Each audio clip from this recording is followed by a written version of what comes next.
On July 31, 1976, Connie Margotta was born in Rockville, Connecticut, to Cindy and Kenneth. Marlise and Leslie, two sisters, and Keith, a brother, made up Connie's family of four. The Margotta kids were raised in Ellington and Vernon. After graduating from Ellington High School in 1995, Connie enrolled in the University of Connecticut. Everyone who knew Connie considered her as a warm-hearted, kind person who would do everything for the people she loved. She received her bachelor degree in 1999 and started working as a pharmaceutical sales representative for Reckitt Benckiser. Connie was well-liked by everyone she encountered and had a large social circle. Early in the 2000s, Connie revealed a man she had met to her close pals. Richard DeBate was his name. He was a charming man who gave Connie royal treatment. Richard's family thought Connie was the one for him the moment she was introduced to them. Richard, sometimes known as Rick, was born on July 29, 1976, to Julie and Richard DeBate. He was raised in Manchester, Connecticut, and received his high school diploma there in 1995. Rick attended technical school after graduating from high school before starting a job in computer network administration. Rick and Connie got married on July 4, 2003. They were blessed with two sons, RJ and Connor. Rick appeared to be the ideal husband and father figure for Connie's boys because he was a dedicated father to them. The DeBates resided in a stunning house on Birchview Drive in Ellington. Peggy and Darlene, two of Connie's best friends, resided nearby. Their families spent a lot of time together, and Peggy and Darlene frequently made fun of Rick for being such a devoted spouse to Connie. From any angle, the DeBates' lives appeared to be picture perfect. They appeared to have everything. In actuality, fissures had already begun to appear. On December 23, 2015, a Wednesday, everyone in Ellington was in a happy mood because Christmas was just 2 days away. Rick dropped off Connor and RJ at the neighboring bus stop at 8:10. Connie got ready and went to a fitness class at the neighborhood YMCA while he was gone. What followed is uncertain because Rick has provided numerous contradictory accounts of what transpired. After the incident, he initially told investigators this: Rick dropped the boys there, then went back home to get dressed for work. When he was prepared, at 8:30 a.m., Rick got back in his car and started the 40-minute drive to work. Rick had just been on the road a short time when he remembered his laptop was still at home. Having to work without it, he used his cell phone to email his boss to let him know he would be late. Rick happened to see a security alert on his phone regarding a silent alarm that had gone off at his house. He also mentioned it in the email. Rick returned home and entered it with caution. After investigating deeper, Rick discovered that the noise coming from upstairs sounded like someone was in their master bedroom. When Rick peeked inside the half-open door, he was met by a masked burglar. It was a tall, broad-shouldered man, maybe 6 feet 2 inches tall, dressed in dark green camouflage and sporting a mask. "Give me your money, your wallet, and your pins," the intruder commanded Rick while brandishing a knife. "And in case if you don't, I'll wait here for your wife and children." Rick compared the man's voice, which was deep, to Vin Diesel's. Rick had only been with the burglar for a few seconds when he heard the garage door open. Connie was there. She was back early because her class had been cancelled. In a desperate attempt to warn his wife of the danger in their home, Rick yelled out to her. The intruder then reportedly focused on Connie, and he and Rick were competing to get to her first. In the conflict, Rick was shoved down the stairs and momentarily lost his bearings. He was overtaken by the intruder, who then pursued Connie into the basement. Rick managed to get to his feet and hurried to Connie's aid, but it was too late. A gunshot could be heard as he hurried down the stairs. The noise was so loud that it temporarily impaired Rick's hearing.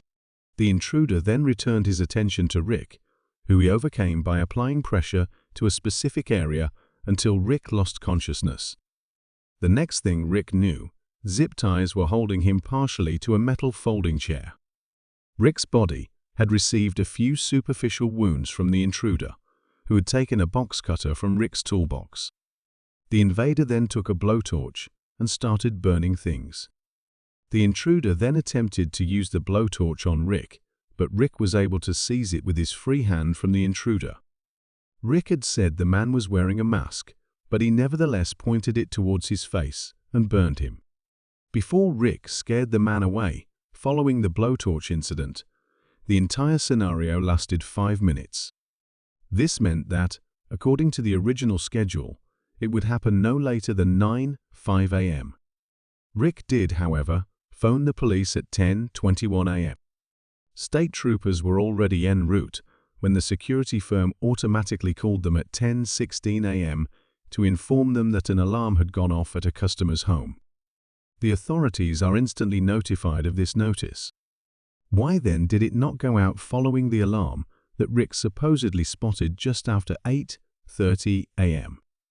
An Ellington Fire Department member was the first to arrive at 7 Birchview Drive.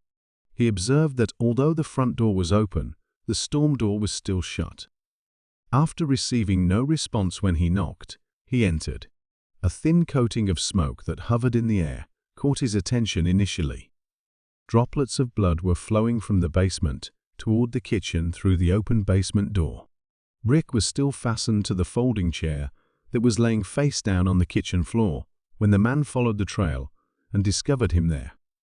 Regarding the intruder, Rick informed the man that he was still inside the house. As soon as the man called for assistance and reported the act as a home invasion, a deluge of police officers arrived on the scene. They concentrated on finding the shooters as quickly as they could. The investigator began making notes about every aspect of the home. They captured numerous pictures of Rick on the ground, demonstrating how he was bound to the metal chair. Rick's left hand and left ankle were the only things there that were strangely zip-tied. Connie was discovered in the boiler room in the basement.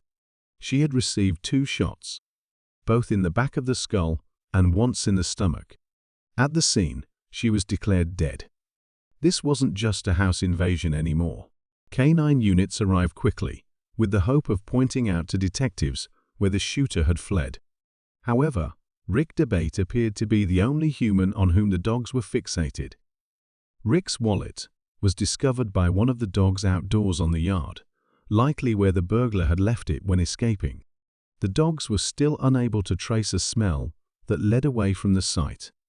Instead, they accompanied their captors to the ambulance where Rick was receiving care for his minor injuries. Rick was brought to Hartford Hospital when investigators immediately began to find flaws in his statement. He was first questioned about what happened that day at this location. He gave the authorities a description of the invader and revealed to them that he had witnessed the man shoot Connie in the basement. When he gave his account of what happened, the detectives had additional inquiries for Rick. At this point, they realized that Rick's story was significantly altering, which is always a warning sign. When Rick noticed the alarm signal, he was uncertain as to whether he had activated the alarm system. Rick initially claimed he left before Connie dropped off the boys. He then made a modification, claiming he couldn't recall who had left first. His explanation of the noises coming from upstairs was the next thing to alter. When Rick initially walked in, there was silence. He went upstairs instead and saw that the bedroom light was on. The burglar was later discovered by him rummaging in their closet. The staircase was the next story transition. Take note of Rick's initial claim that he was shoved down the stairs. He now claimed that he fell down them. The gun tale was of utmost significance to the investigators. Connie was shot with a .357 Magnum rifle. Rick had a gun in the house, one of his own. He initially admitted to the detectives that he was unsure of how the burglar obtained the gun from Connie. He claimed to have witnessed Connie and the man grappling for the gun before the man shot Connie after taking the gun away from her. Additionally, it appears that the basement was dark during this entire time. Rick described how, while still fastened to the metal chair, he dragged himself up the steps once he was conscious again. While phoning for assistance and dialing Connie in the hopes that she would return his call, he located his cell phone. Rick strategically positioned his wounds. His right hand could reach every leg incision, but only his left side showed the scars on his chest. He also showed no signs of having been pushed or having fallen down the stairs, which piqued the interest of the detectives. If the wounds had been sustained while he was seated in the metal chair, dried blood from the box cutter markings would have flowed down the borders of his legs. The absence of blood leading up the stairs was another discrepancy that caught the attention of the investigators. There should be a trail of evidence if Rick had dragged himself from the cellar to the kitchen, however. Just drops were discovered, and the only drag traces were discovered in the kitchen. Rick appeared to be on his way upstairs before passing out in the kitchen. Why Rick hadn't made an effort to check on Connie also intrigued the investigators. He was nowhere near the body after she was shot, according to the evidence, because the bloody area next to her body was unaltered. Investigators wanted to know precisely how a burglar entered the house. As the rest of the house showed no signs of forced entry, they assumed that they had entered through an open basement window. Even this, however, didn't make sense. The basement window's locks were taken off from the inside and just left on the windowsill. These locks could not have been accessed from the outside without causing serious harm. Why then did Rick or Connie remove these locks without replacing them right away? Investigators frequently questioned the people closest to a victim to learn about their lives in general and any potential issues they may have been facing. After going over what had happened that morning, Rick was questioned by the detectives on his relationship with Connie. He began by explaining that things had been fairly nice, but later added that Connie had recently been going through some difficulties. She was suffering melancholy and had shown signs of being easily irritated, which was highly odd for the typically upbeat mother of two. Connie did appear to be gradually regaining her former self, according to Rick. The detectives then directly questioned Rick about whether their inquiry would turn up any issues in their romance. Rick said both yes and no. Rick admitted to having an affair, but he had a justification for it. He asserted that he and Connie both desired to expand their family by having another kid. However, health issues were preventing that. After several unsuccessful attempts, they decided to take a new path because Connie was unable to conceive. Rick mentioned Sarah, a former classmate from high school who had just undergone a divorce, to the investigators. Sarah just so happened to want a child as well. Rick revealed that the three of them, him, Connie, and Sarah, met and devised a scheme to have Rick impregnate Sarah. Because artificial insemination as a whole was so expensive, the group decided that Rick would seduce Sarah and use it to get her pregnant. He urged that Connie concur with the entire plan, even going so far as to say that it was primarily her idea. How then would parenting operate? It appears that they would co-parent the child together, the three of them. The investigators found it difficult to make sense of such a peculiar tale and expressed doubt that Connie would consent to such a thing. When Rick was questioned further about the incident, his account once more began to change. Their child was due in February 2016, he informed them. But when the detectives pressed him on whether Connie was aware of the pregnancy, he evaded them. Surely Connie would have learned the good news as soon as Rick did, if this had all been her idea. Rick continued by stating that Connie and Sarah had never actually spoken. Once more, this exposed significant gaps in his account of Connie's participation in the scheme and their eventual co-parenting arrangement. By the time the conversation was through, the truth was revealed. Before Connie died, Rick had been unfaithful to her for several years. Sarah's pregnancy was unintended as well. The investigators made no effort to conceal their skepticism. They informed Rick that the facts at their house didn't support what he said happened that morning, and that his entire account was illogical. He adamantly denied any wrongdoing in relation to what happened to Connie. After learning of Rick's liaison, the detectives concentrated on finding Sarah. Later that day, When she was able to provide them with a statement, Sarah acknowledged knowing that Connie and Rick were wed, but claimed Rick had told her he was getting a divorce. Rick explained to Sarah that he and Connie had been unhappy together for a long time and that they had decided to get a divorce. Sarah discovered out she was pregnant on June 18 of 2015, but she didn't tell Rick about it until August. When Rick learned, he told Sarah that he had just retained a divorce lawyer. This was a falsehood, just like so many other things before it. Before Connie passed away, Sarah and Rick were still together and even made a trip to Vermont in the middle of December 2015. The two talked about how they would tell Connie about this trip. Rick intended to hold off telling her until after the holidays. During following conversations with Connie's closest friends, investigators found that Connie never would have allowed Rick to have a kid with someone else. Connie told her close friends everything, but they claim she never brought up Sarah or the kid's predicament. If she had discovered Rick was cheating, she surely would have notified them. While Rick's affair was unknown to Connie's acquaintances, on the other hand, Rick's pals were aware of Sarah and the pregnancy. He confided in a friend how much he cherished Sarah and how worried he was that Connie would desert him. The situation for the entire investigating team remained uncertain.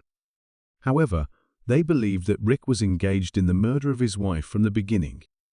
They kept this information hidden from the general public and from law enforcement. They thought that someone had broken in, killed Connie, and left Rick injured. The idea that Rick might have been involved in Connie's demise hadn't even occurred to anyone close to him, and they mourned with him. Even though they were sure who the major suspect was, the detectives didn't want to stop looking into other possibilities. There was someone who might have wanted to harm the debates. With a contractor who worked on the house, they had a protracted legal dispute.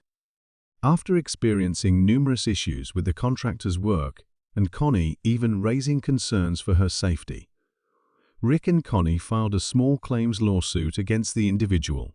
Connie's automobile had already been vandalized twice in 2015 due to the troublesome man. She thought the contractor was responsible. The debates installed their security system and bought guns as a result of these incidents. Even after Connie passed away, questions about her acquaintances included several references to the contractor. But since it was discovered that the contractor had a solid alibi on the day of the crime, this line was abandoned. Additionally, he had nothing in common with the intruder Rick had described. Even though no one but law enforcement assumed Rick was responsible for Connie's death, many others noticed something off about him. He didn't appear to be mourning the way you might anticipate. Rick posted a question on the neighborhood group shortly after the incident asking everyone where they preferred to order takeout. This felt strange, coming from a man who had just lately experienced the terrible loss of his wife. Investigators have discovered some evident financial problems as they peel back the layers of the Debartys' lives. Connie too thought that she bore the full weight of the obligations. She disclosed to her close friends that she was considering divorcing Rick, and she even kept a file on her notes app titled "Why I Want to Divorce" that listed the various reasons, from Rick's deceit to his mistreatment of her, his failure to be a good father to his sons, and his singular focus on himself. In situations like these, greed is frequently involved, and in the middle of January 2016, detectives learned of 2 life insurance policies for Rick and Connie. Each policy was for a sizable $475,000 in total. It came out that Rick's life insurance had expired owing to non-payment, leaving only Connie's coverage in effect. Rick didn't wait more than 5 days to collect Connie's insurance proceeds. A month after her death, he also earned $75,000 from her employer. The following year, detectives gradually developed their case against Rick Dabate. They carried out a number of search warrants, looking at Connie's Fitbit more so than Rick's phone records, bank records, correspondence with outside parties, security system information, and communications. On the morning of December 23, Connie's Fitbit indicated that she had been active for the first time at 7:52 a.m. Then there was a prolonged period of inaction that was consistent with Connie traveling to the YMCA. We know Connie arrived at the YMCA because she was captured on security footage, the search warrant read. As Connie was driving home, her Fitbit once more recorded another 10 minutes of inactivity from 9:37 until 9:43 a.m. She was back at the house, arriving at 9:20 a.m. She was standing still. Investigators think Connie was simply dozing off during this period. Connie continued to move about as usual for the following 20 minutes. Connie sent videos from her phone to Facebook at this time, using an IP address that was associated with her residence. Connie's Fitbit last detected any movement from her at 10:05 a.m. Why was this so important then? This material offered verifiable proof that Connie was not killed when Rick said she had been. Connie was still breathing and moving at 10:05 a.m., 1 hour after Rick claimed to have seen the invader kill her. On April 14, 2017, the authorities detained Rick DeBarty after determining that they had enough evidence to convict him. He was accused of killing Connie, tampering with evidence, and making false statements to detectives. Rick entered a not guilty plea to the accusations. A 50-page police affidavit detailed Rick's relationship with Sarah, his inconsistencies, and the Fitbit data. The small town of Ellington was shocked to learn of Rick's imprisonment. Nobody had considered him to be in charge. Even Connie's close friends, with whom she had discussed her marital problems, believed that many individuals experienced troubles without it coming to this. He instantly deposited his $1 million bail once it was established. Despite the overwhelming amount of evidence, it took some time before the case was finally tried in court. Before it began on April 5, 2022, there had been 2 postponements. Connie's case got a lot of media attention from the time he was arrested until his trial. It gained notoriety as a case that a Fitbit solved, which Connie's family didn't like. They believed that Connie was diminished in favor of a catchy headline. Although it appeared that the prosecution had a strong case, the defense was able to present some incriminating evidence. 6 different locations in the house had unidentified DNA. This DNA is consistent with Rick's account of how the burglar entered into their closet, made their way downstairs, and finally ended up in the basement. The third piece of defense evidence was the small amount of gunshot residue that was discovered on Rick. If he had fired the gun, you could have anticipated seeing a lot more. In order to refute this, the prosecution pointed out that the test was conducted several hours after the trigger was pulled, which meant that his hands may have easily been washed or wiped during that time. The reason for the prosecution was made plain right away. Because of Sarah's pregnancy and Connie's consideration of leaving him, Rick's life was disintegrating all around him. Time is passing, pressure is increasing, the baby is on the way, and the defendant's darkest fears are likely to come true, Attorney Matthew C. Jadansky said jurors. On May 10, 2022, following the 5-week experiment. Before rendering a decision, the jury deliberated for 3 hours. On all counts, Richard DeBate was found guilty. After 6.5 difficult years, Connie and her family at last received justice. The penalty was 65 years in jail, as determined by Judge Corinne Klatt. She described the crime as a horrific, cold-blooded, and unfathomable act. Only 1 year separated her sentence from the maximum punishment. Although his attorney did indicate they would be filing an appeal, it is safe to assume that Richard will spend the remainder of his life in prison. Judge Clapp got to know Connie during the trial. She was a devoted mother, a dedicated worker, and many people's best friend. As Judge Klatt so eloquently stated, with Connie's loss, the world is a less better place than ever. Between February 2003 and August 2004, over a period of 18 months, an evil beast preyed upon 3 young women, seeking to cause as much damage as possible. Each of these women had been acting out normally in public until a man decided he would try to murder them.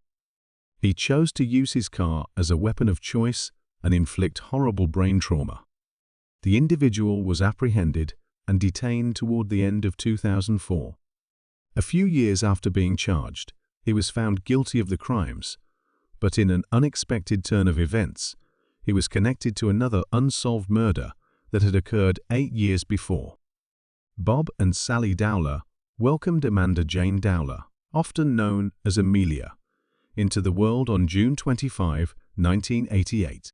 Gamma, Millie's older sister, was someone she cherished, and the two women were almost best friends. Gamma characterized her sister as outgoing, lively, and having a twinkle in her eye. She was a nice, giving young girl who loved to make others smile when they were having a terrible day. She had many close friends. The sudden departure of Millie was made more difficult by the fact that she was a shining light in the lives of all who were around her. On March 21, 2002, Millie, then 13 years old, walked to the Weybridge train station with a friend after leaving Heathside School at 3:07 p.m. To get to the Walton-on-Thames station, the two females boarded a train. This was a stop before Millie's normal Hersham exit. The girls had made up their minds to stop by the station cafe for a quick meal. At 3:47 p.m., Millie called her father to let him know she would be arriving home in the following 30 minutes. At 4:05 p.m., the girls split up and Millie left for home. She was last spotted waiting for a bus on Station Avenue, where Gamma's buddy recognized her. Millie was not visible on further CCTV cameras along the road, and when she didn't arrive at her house as expected, panic began to grow. By 7 p.m., her parents reported her missing to the police. A massive search operation was launched with countless officers searching on foot for Millie.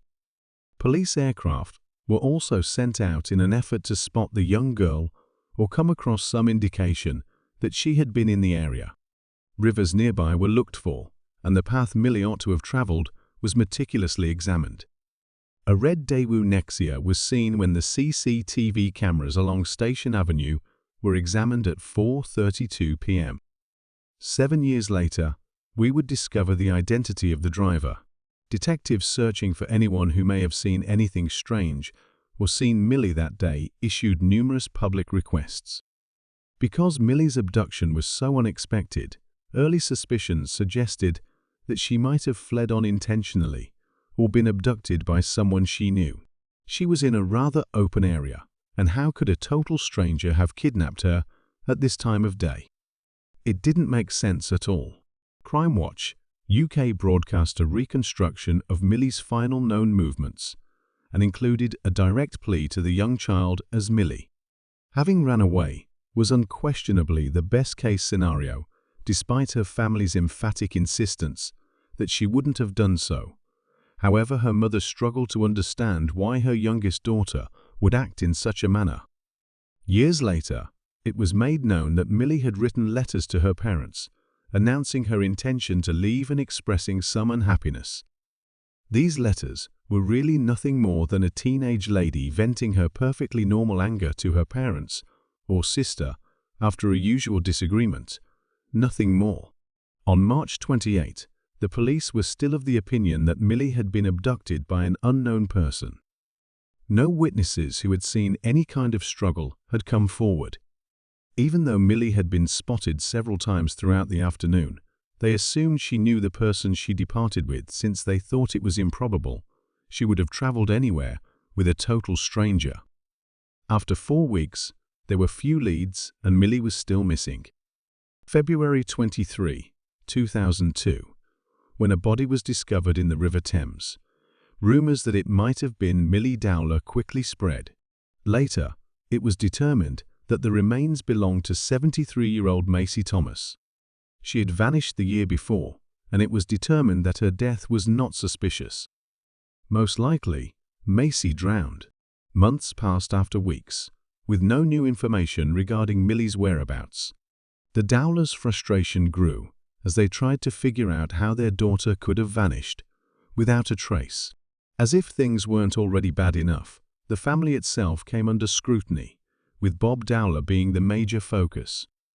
Since Millie was probably acquainted with whoever she had departed with, the police had frequently stated this. Naturally, the fact that the person was a relative caught the attention of the media. While attempting to process their loss, the family also had to deal with untrue rumors and stories being propagated in the media. Bob Dowler found it difficult to accept the attention given to him because he had nothing to do with his daughter's disappearance. In addition to the horrifying accusation, Bob was aware that all the time spent focusing on him was time that could have been spent identifying the true offender. The investigation into Bob's involvement in Millie's disappearance was later criticized by authorities for perhaps overlooking important leads. The officials spoke with the Dowlers in June and advised them to prepare for the worst-case situation. Bob and Sally kept texting their daughter in the hopes that she was still somewhere out there. The son offered a £100,000 reward that month, but nobody came forward with any helpful information. The worst fears of everyone were realized in September 2002. September 18 came around, and one of the mushroom hunters noticed something in the underbrush while they were out in the Yateley Heath Woods in Yateley, Hampshire. A body was there. The authorities were quickly identified, and dental records verified that they had found her. Millie Dowler was found unclothed and without any of the possessions she had with her when she vanished. The authorities were quickly identified, and dental records verified that they had found her. That included her phone, purse, and backpack. None of the objects have ever been found again as of this writing. The case was no longer an investigation into a missing individual. Authorities were currently seeking for the individual who killed Millie. To prosecute this monster, the Surrey police opened the investigation known as Operation Ruby. The Surrey police set up a significant roadblock at Yateley Heath Woods a month after Millie's body was discovered. Approximately 6,000 drivers were stopped and interrogated, but no fresh leads were found. Forensic testing was done on items that were removed from Millie's bedroom. Moreover, on March 23, 2003, a year after she had been last seen in person, a piece of clothing bearing unidentified male DNA was discovered. Authorities speculated that Millie may have met the person who killed her before going missing as a result of this. Sadly, this lead was quickly dismissed. In spite of hundreds of persons being questioned, in-depth house-to-house investigations, and a careful examination of certain shady characters that reside around where Millie's was last seen, and also close to where her body had been discovered, the Surrey police were still in the dark. The Dowlers received a spooky letter from someone claiming to be accountable for what happened to Millie, which provided the next potential clue.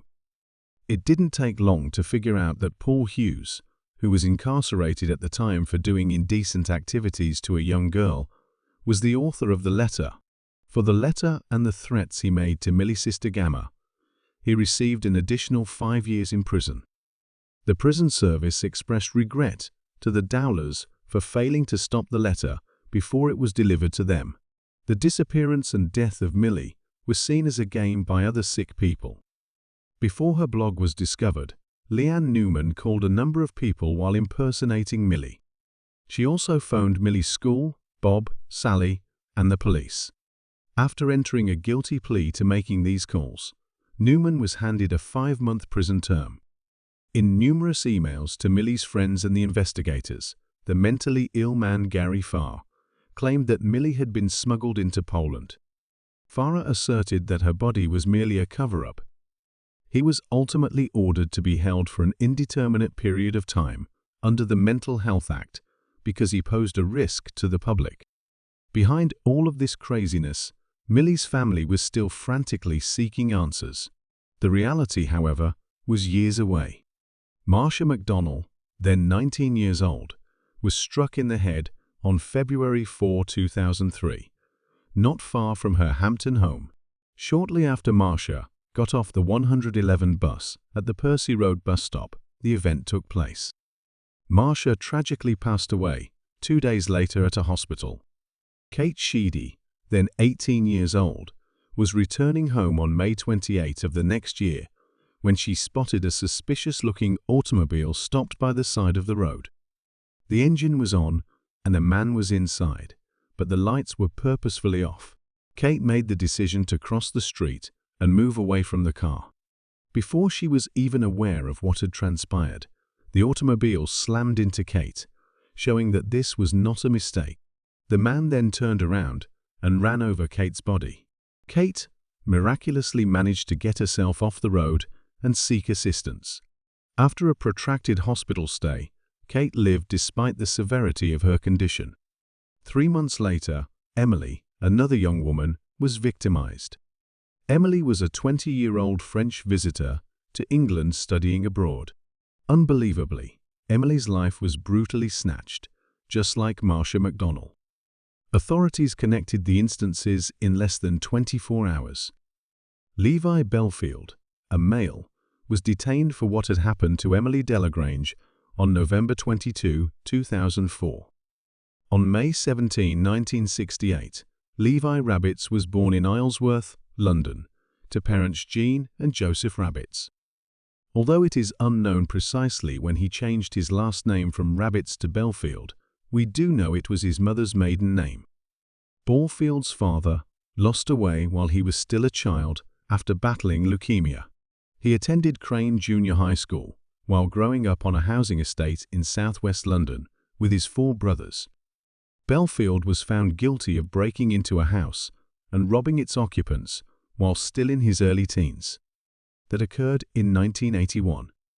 A physical fight between Belfield and a police officer in 1990 led to a second charge. Although he has a lengthy criminal past and has been found guilty of numerous felonies, none of them were as serious as the charges that would subsequently be brought against him. Belfield has 11 kids from 5 different mothers. Belfield's former girlfriends later recalled that at first, before his true colors began to emerge, his behavior had been charming. All of the ladies had similar accounts of what Belfield was like as a partner. When we first dealt with him, he came off as extremely jokey, like he's your best pal, according to Detective Chief Inspector Colin Sutton, who worked on the subsequent cases involving Belfield. However, he is a clever and dangerous person who can quickly transform from being friendly to being terrible. Levi Belfield ran a wheel clamping business in 2003 and 2004. Because of this, Levi had a thorough understanding of the areas he hunted. Like a lion seeking its next meal, Levi would prowl the streets hunting for a suitable prey. Detective Sutton made a remark about Belfield's mindset, stating that he has a huge ego to satisfy. He believes he is a gift from God to everyone. He feels a little while cruising about in his automobile and spots a young blonde girl. The young blonde girl tells him to leave, and he believes that if you reject Levi Belfield, you are nothing. She then receives a blow to the head. As evidenced by the instance of Kate Sheedy, she was wise enough to believe that the appearance of his car didn't appeal to her and chose to cross the street. He believes her to be so intelligent and wishes to run her over. He was connected to the Emily case by CCTV. Undercover police officers watched Belfield and saw him conversing with young females at bus stops. It was evident that additional women would have perished if he had evaded capture. On February 25, 2008, Levi Belfield was held responsible for the deaths of Marcia McDonnell and Amelie Delagrange. In addition, he was found guilty for his treatment of Kate Sheedy. Belfield was informed by his defense on February 26 that he would be spending the rest of his life in prison since he had chosen not to appear in court that day. Levi Belfield was also taken into consideration in 2 other cases: the wrongful imprisonment of Anna Maria Rennie, then 17 years old, in October 2001, and the attempted murder of Irma Dragashi in December 2003. Belfield was implicated by both women, but despite his convictions, neither jury was able to reach a majority decision. Belfield, 39, was identified in the media as the main suspect in Millie's case. This was primarily because of surveillance footage that connected him to the Red Daewoo Nexia incident around the time Millie was last observed on the same road that she had previously traveled. Subsequent investigation revealed that Belfield's girlfriend was in the car and that she resided in the same neighborhood as the Dowlers in an interview Belfield gave to the Daily Mirror in 2009. "We must be realistic," he continued, "as there aren't many Red Daewoos floating around in Walton-on-Thames. However, I must exercise caution in how I respond to these queries. I did make good use of the day once, and I was pulled up by the police for speeding. Belfield was under consideration for something so awful, therefore, it is incomprehensible why he believed this was the appropriate thing to say." The car, like Millie's belongings, was never located. In March 2010, Levi Belfield was accused of pulling Millie from the road and killing her when investigators were confident they had caught their man. On May 10, 2011, the Belfields' trial got underway at the Central Criminal Court, which was presided over by Mr. Justice Wilkie. Before a decision could be made, more than 6 weeks had passed.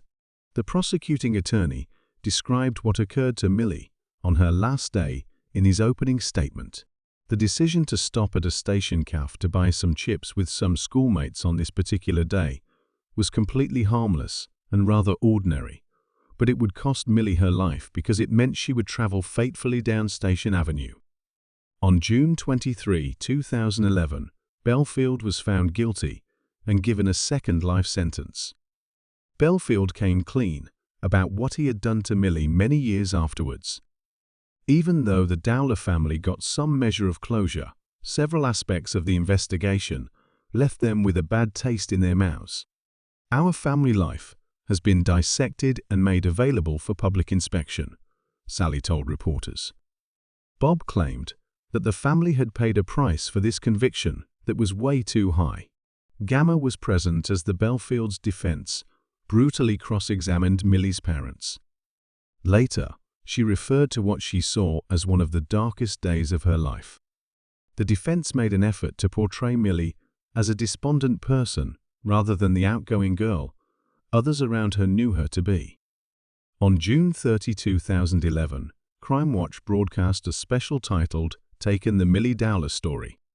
The broadcast described the inquiry, which included witness interviews and involvement from Millie's family. They also performed reconstruction, in which they acted out the events of that day.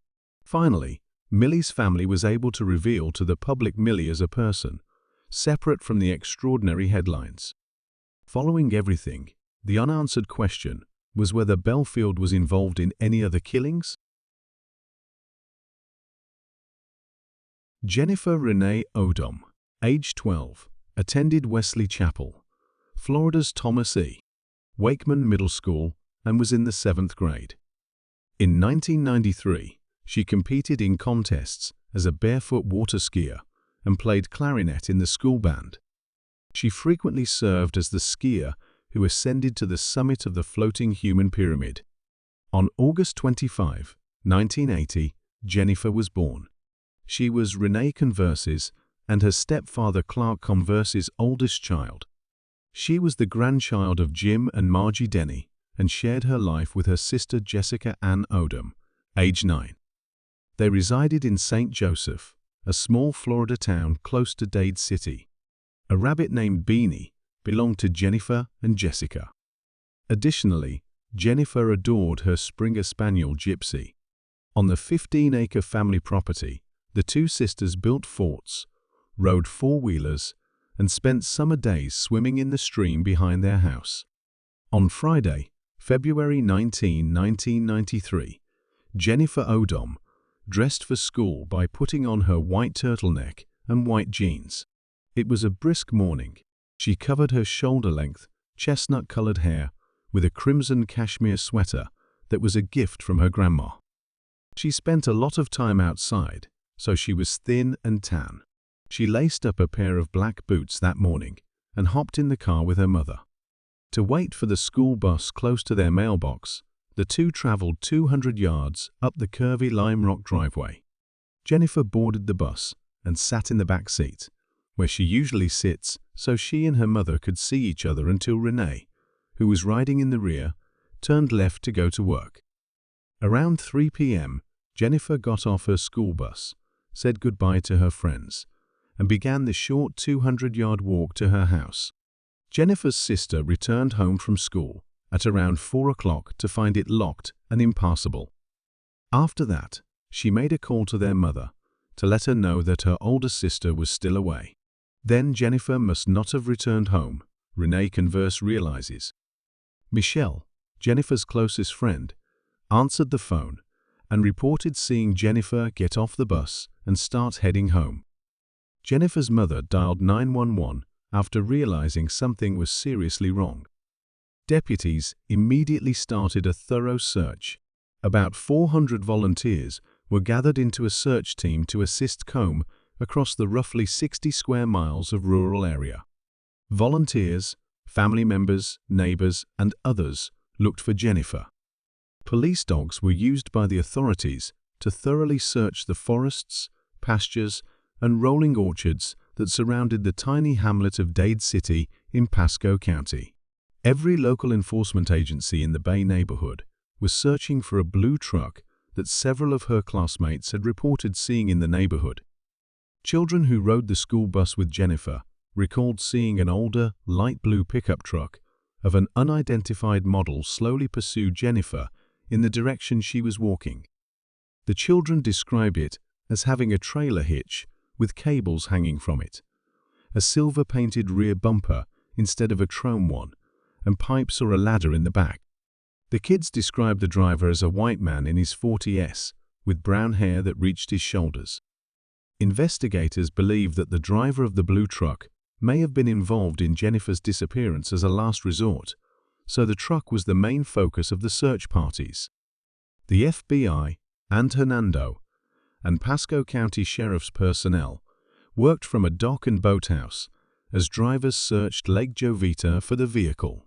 Jennifer's naked body was discovered 6 days after she went missing on Thursday, February 25, by a man and a woman who were scouring an abandoned orange grove about 10 miles north of Jennifer's school bus stop. South of Brooksville, in the orange grove, her body was discovered close to a horse route off Powell Road. She was discovered with blunt force head damage after being violently attacked. Detectives claimed that she most likely died there in the woods, not long after going missing. Sheriff Al Nainhui of Fernando County said, "We are not exactly sure how long her kidnapper held her captive or when precisely the slaying took place, but we are reasonably confident it took place in that field. Everyone may see Jennifer as their niece, sister, or grandchild, and recognize that this is a tragedy beyond sorrow," the speaker said, including those in law enforcement. Neither the blue vehicle, nor its driver, nor Jennifer's clothing were ever located. On Monday, March 1, 1993, country music singer Vince Gill was due to perform at the nearby Strawberry Festival, as Jennifer's family was still busy making preparations for her funeral. The girls had been anticipating Gill's performance for weeks in the hopes that they may get him to sign some pictures, according to Jennifer's stepfather Clark Converse. Before the show, Jessica and Clark headed to the festival to grant Jennifer's request that Gill sign a picture in which she and her sister had posed with the performer on January 10.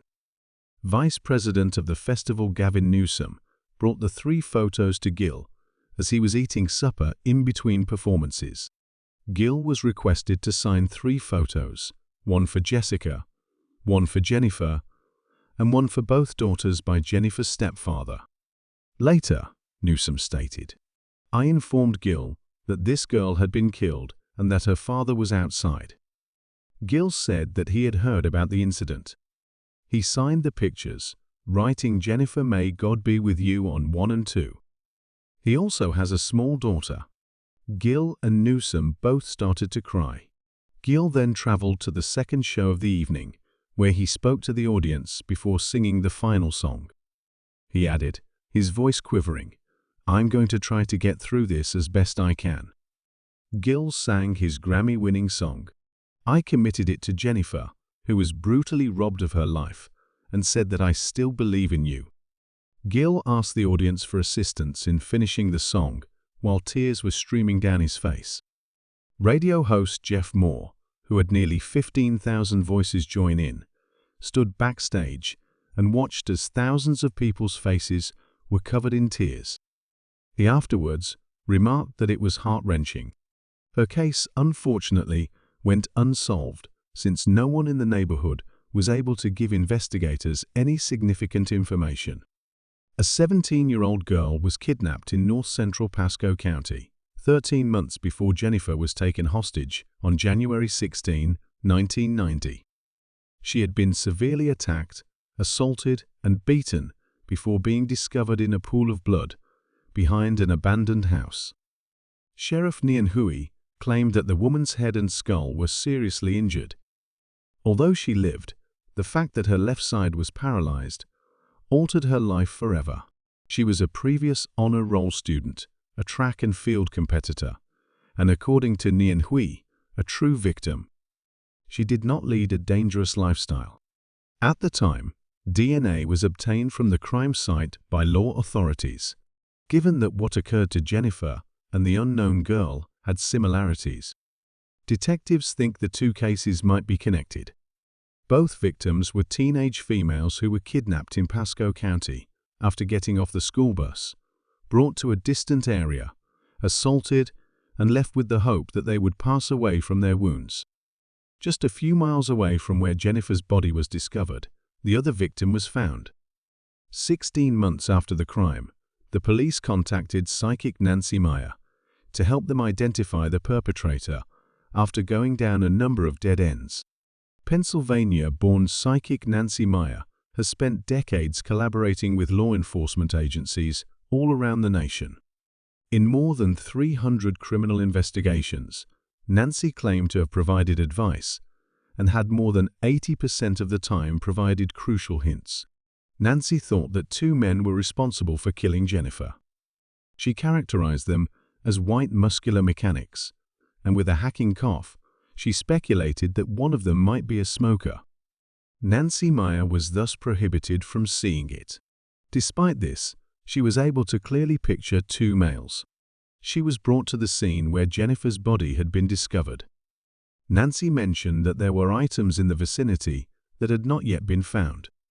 She was able to give a detailed description of some of Jennifer's lost belongings, including her cousin's clarinet case that had the letters LO on it. She persisted in sharing details about the offenders and her optimism for cracking the case. We learned a lot from Nancy Meyer's advice because, according to Detective Carlos Douglas of the Hernando County Sheriff's Office, she was really right about several things that made us look in directions we hadn't considered. February 2, 1994, on a national TV show featuring unsolved mysteries, Jennifer's case was featured. After the program aired, the Hernando County Sheriff's Office received more than 50 phone tips and additional investigative leads via mail from all over the country. According to a Sheriff's Office official, the program achieved our goals for us. It increased our exposure. Former Hernando County Sheriff's Major Gary Zorn-Smith, who directed the probe in its early years, claimed that detectives were perplexed in spite of the fresh information. He asserted that there was a good chance the case would go unsolved. And what's worse is that even if we find a solution, it can require committing another crime. At the time, he said, about 2 years have passed since Jennifer's body was discovered on January 5, 1995. Several miles from where Jennifer's body was recovered, a couple collecting scrap metal in a rural part of Hernando County came across her missing book bag and clarinet case. Her clarinet bag and backpack both contained fingerprints from the person who is thought to be involved. Sadly, the database never returned a match for a suspect with these fingerprints.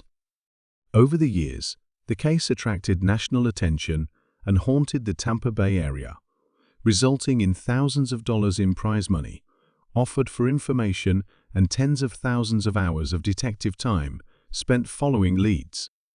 As the decades passed, Jennifer's family awaited news. Renee Converse, Jennifer's mother, questioned whether Jennifer knew Clark Converse, and Jennifer's stepfather said, "There's a good likelihood the perpetrator is someone we know. If they manage to catch someone, we'll be in the news. We'll have to start over and learn how to handle this after confronting this person and learning how to handle a challenge." Each year, Renee claims to cry a little bit more.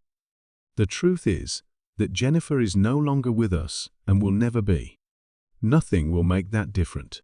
She added that the family is grateful for little information they do have. That we have reached this level of closure is a blessing. We're not trying to find her. We understand where she is. The conclusion will be both bitter and sweet.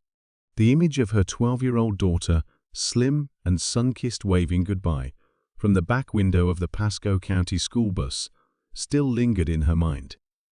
It was the final time she would ever see her firstborn, a girl with brown eyes. "I love you," is what Renee remembers the two saying to one another as they parted ways. The pair said they had tried everything to help track down Jennifer's murderer. In order to prevent more harm, they wanted the person to be located. The unsolved kidnapping and murder of Jennifer were claimed to have occurred 14 years ago, on February 19, 2007, according to the St. Petersburg Times. Members of Hernando County Crime Stoppers distributed unique playing cards to inmates at the Hernando County Detention Center in the same year. Each card had a hotline number, a brief summary of an unresolved case from anywhere in the state. Jennifer's card, which contained 2 colored images, was titled Queen of Diamonds. The Hernando Sheriff's Office has created a website with pictures and details about Jennifer. A presentation containing Jennifer's photos was also created and set to a somber soundtrack. George Lloyd Green, a detective in Hernando County, headed the cold case unit later. He had both frightening theory and the most recent DNA technology at his disposal. "I think that at least one person would be able to identify the perpetrator of this, if not more." He added that he thought the person might be a relative or an ex-spouse who was either covering for the offender or was too terrified to come forward. "People may not want to sit there and have to testify against that person, which is why I believe they do not want to get involved." Investigators believed there are numerous persons with further information out there after receiving a few anonymous reports over the years, and they urged them to come forward. They experimented with a number of lead generation strategies, ranging from billboards and a $20,000 incentive to a national TV documentary. Over the course of several months, investigators gathered around 1,000 pieces of evidence, collected countless tips, and conducted hundreds of interviews in an effort to identify Jennifer's murderer. The sheriff's office was contacted by the National Center for Missing and Exploited Children, who volunteered to scan each piece of paper related to Jennifer's case so that it could be easily accessed. There were over 75,000 pieces of paper total. Throughout each investigation, there were hints, such as Jennifer's fingerprints on the backpack, clarinet case, and other items that were suspects. Frank Teapots, a serial criminal, was a potential suspect. In 1993, he attacked a 10-year-old girl in Lakeland. He owned a blue pickup vehicle, which he supposedly later destroyed, and was employed on a construction site in Pasco County at the time the murder was committed. He was not connected to Jennifer's case by authorities. Walter Ducharme, a local at the time of slaying, was another potential candidate. His ex-wife accused him of being the cause. Her testimony was contradictory, though. When a grand jury heard the prosecution's case against him, he wasn't charged. He was no longer thought to be connected to the investigation. Detective George Lloyd Green received a call from Pasco County Sheriff Chris Nacho in February 2015. He claimed that advancements in technology had produced a strong lead in the 1992 case, when the teenage girl was discovered alive. The probability of discovering another match, according to Nacho, was 1 in 7.7 million, a number with 30 zeros, and it was the case that investigators thought was connected to Jennifer's. "I believe DNA will play a significant role in Jennifer's case, as it does in any old case since evidence was gathered," said Lloyd Grant. "The technology has only recently progressed. Before February 2015, tests were conducted on the biological evidence discovered during the investigation of the 1992 case, and the police obtained a complete DNA profile. The process of familial searching, which compares male DNA left at the site with that of family members, was utilized by investigators to identify suspects. Sheriff Nienhui stated up until 2015 that the drawback of a typical DNA search is that a suspect's genetic fingerprint needs to be on record in the criminal database for law enforcement to make a match. Concerning that specific DNA fragment, there were no leads. In order to determine whether there were any near matches that might be family members, the Florida Department of Law Enforcement compared the DNA to local DNA. As of that time, Jeffrey Crum was a prisoner, and the sheriff said that they had discovered a DNA match. Then, investigators collect DNA samples from Crum's father, grandpa, and sibling. Direct comparison of the victim's DNA with the father of Crum revealed a match. Investigators came to the conclusion that Jeffrey Crum led the girl from the 1992 case by the arm behind the abandoned house, where he struck her over the head with a blunt object so forcefully that it crushed a portion of her skull and caused her to lose a portion of her brain, paralyzing her on one side. This ultimately resulted in Jeffrey Crum's arrest. In relation to the 1992 case, he was 53 years old at the time. Because he was declared a person of interest in this case and an arrest was promised, the investigation into Jennifer's case was reopened. Crum almost instantly became our top suspect in Jennifer's case when he was connected to the 1992 case, according to Sheriff Al Nienhui, because of the parallels. He added that although there had been suspicions over the years, Crum was not one of them. He therefore unexpectedly appeared in 2015. Jennifer's mother told The Times in 2018, on the 25th anniversary of her daughter's passing, that she and other family members attempted to have faith, but her case would eventually be resolved. "I believe the investigators would have done everything it took to crack this case." Crum received a life term in jail in 2019 for the attack he committed in 1992 that left his victim partially disabled. During the punishment hearing, the victims did not speak in court to describe the permanent harm he had caused. Our aunt claimed that day was the last of her. Jennifer was also mentioned. A young woman named Jennifer Odom was killed a year later, and she claimed that it brought back so many different memories that the perpetrator is still at large. The arrest and sentencing of Crum gave Detective Lloyd Jean new resolve, and Jennifer's family new hope that the offender will be found. Detectives then launched a thorough investigation and questioned everyone they could for the following years who might have been connected to Crum at the time Jennifer was abducted. The state attorney received this information, and a grand jury was informed of the facts and circumstances. On July 27, 2023, 1 month before Jennifer would have turned 43, authorities declared that they had made a final arrest in the case and that the accused would likely face the death penalty. Bill Glass, the state's attorney, announced it at a press conference. This happened shortly after the Hernando County Sheriff's Office revealed that Jeffrey Norman Crum, 61, had been accused with kidnapping, assaulting, and killing Jennifer 30 years earlier. Glass added that he was confident that the appropriate person and aggravating factors were there in this particular case to warrant the imposition of the death penalty. Every parent's worst dread is this. Parents worry about this every night as it relates to their children. The greatest term to characterize the reaction of Jennifer's family following the arrest, according to Detective George Lloyd Green, who spent years looking into Jennifer's case. He claimed that he finished it quickly because he didn't want me to become upset. They have a lot to take in and process from it, and I can see how it will take some time before it truly clicks. Sheriff Ninehuis claims that throughout the past 30 years, every promising lead, whether it originated from the Pasco County Sheriff's Office, the Florida Department of Law Enforcement, or ordinary folks, has been thoroughly scrutinized. He also said that the probe never ended. Every time a new piece of technology was released, hundreds of items were tested and retested in the quest to crack this case. The sheriff noted that this inquiry has involved literally innumerable investigators, sworn law enforcement officers, civilians, and tipsters.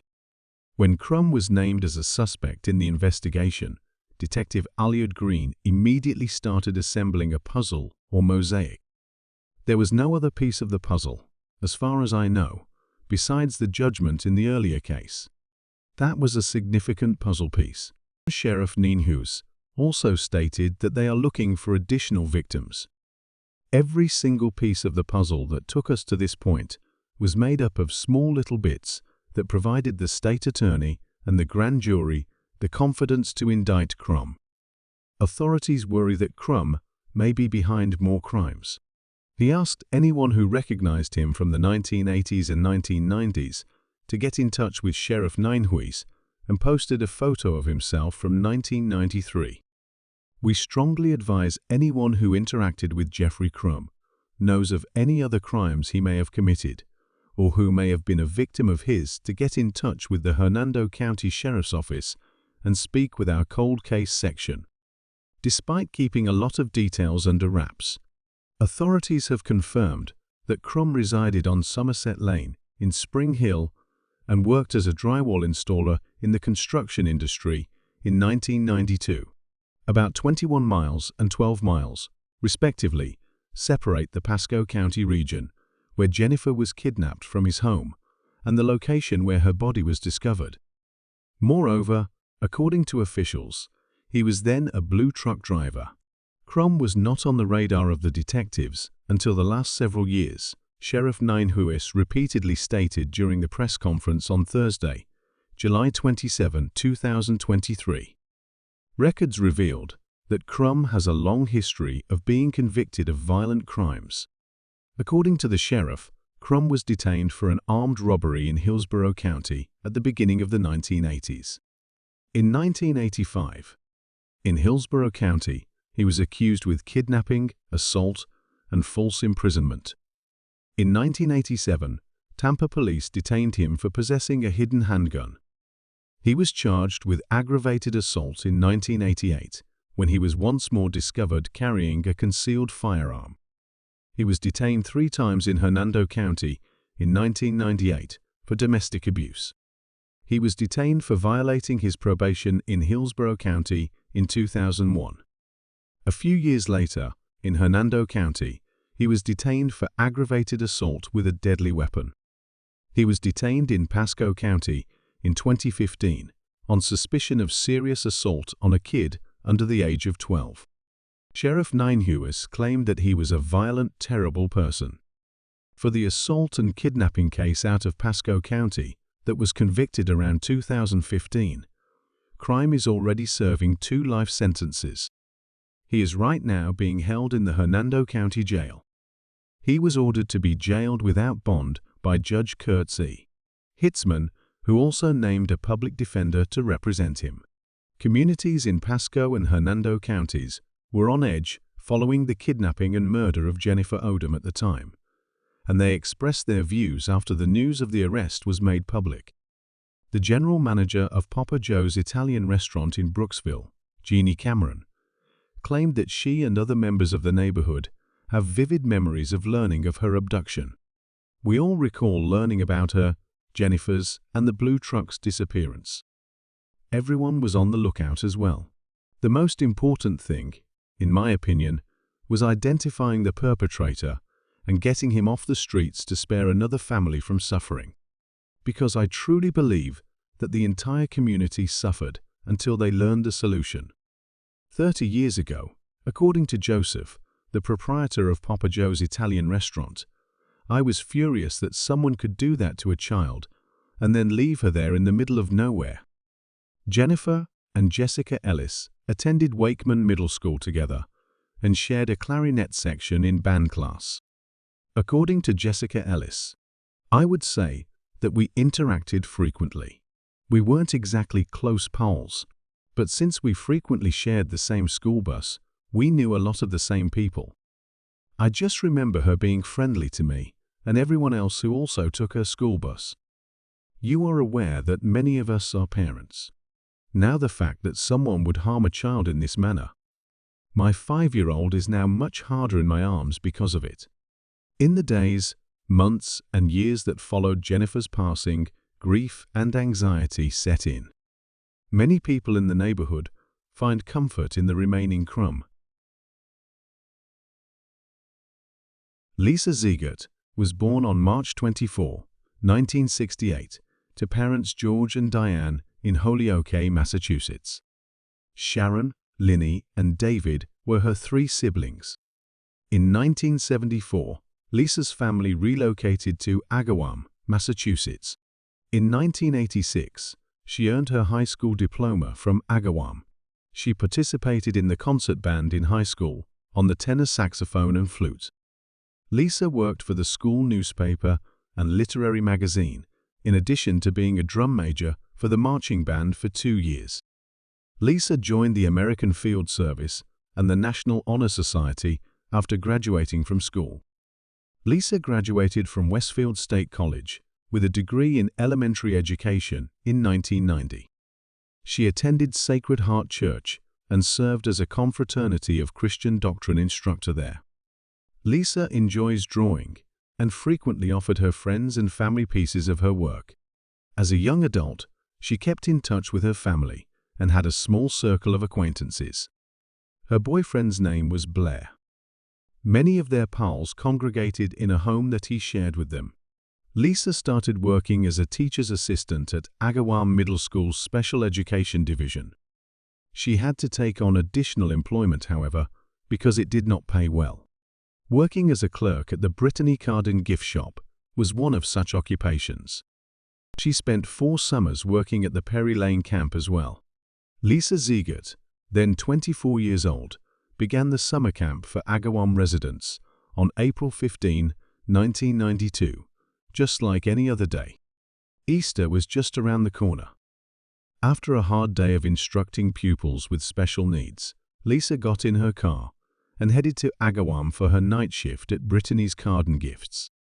The 24-year-old, who had freckles and blue eyes and dark wavy hair, was supposed to stay at work until 9 p.m. As customers stocked their carts with gifts and Christmas decorations, Lisa spent the majority of her shift filling balloons with helium. Around 5:30 p.m., Lisa's sister Lynn unexpectedly dropped by the shop. It was a rare opportunity for the siblings to catch up. They talked about Lisa's position at the school, where she was well liked by the pupils, and her aspirations for the future. Lynn left the shop and headed home after approximately a half hour, happy that her sister looked to be doing well. The next day, Lisa's colleague Sophia Maynard arrived at work as normal to open the store. Lisa's white Chevy Geostorm caught her eye in the parking lot, and she noticed that the store's open sign was still on the door. Her mind began to sound the alarm. The lights were on, and the front door wasn't locked. There was background radio music. Lisa's name was called out by Sophia, but she got no response. She approached the cashier and noticed that Lisa had left her handbag and auto keys behind. Sophia entered the storage area to hunt for her pal. The back door was open, and some boxes were on their sides, she saw. Sophia started to fear. After leaving the business, she dashed to Alvin's sandwich shop across the street. All the officers heard her yell, "Something's wrong." Officers arrived at the store a short while later and discovered signs of a scuffle. The rear door had shoe prints on it, and the storeroom had some blood. The police hypothesized that she had been led into an alley from the back entrance. The police removed 2 doors and a card rack and took them as proof. The cash register, interestingly, was unaltered. It didn't seem like a robbery at all. Local police, assisted by detectives from the Massachusetts State Police, and the FBI spent hours combing the Westfield River's banks and murky depths, on foot and from the air, in a state police helicopter. There is no sign of Lisa anywhere. At Agawam Middle School, Lisa hadn't turned up for work, which was rare enough that her mother was contacted by the institution. Then, we as a family began looking for Lisa. A policeman claimed that at around 3 a.m., a few hours before Sophia entered the store, he noticed that the lights were still on. Because he had to carry a prisoner, he chose not to call it in. Around 7:35 p.m., an hour and a half before her shift ended, Lisa spoke to the owner of the carpet store next door for about 15 minutes about the parking issues at the shopping center brought on by people using its spaces to visit the nearby bowling alley instead of the stores in the center. He informed Lisa before he departed that, due to the large number of insane persons on the road, he would refrain from challenging any drivers. At 8:20 p.m., the store's final transaction took place. At 9:05, a different consumer entered the store but discovered it to be closed. She exited the store without looking into the sounds she thinks she heard coming from the rear. This indicated that Lisa disappeared between the purchase being completed at 8:20 p.m. and that hour, when the client showed up shortly after 9 o'clock at night.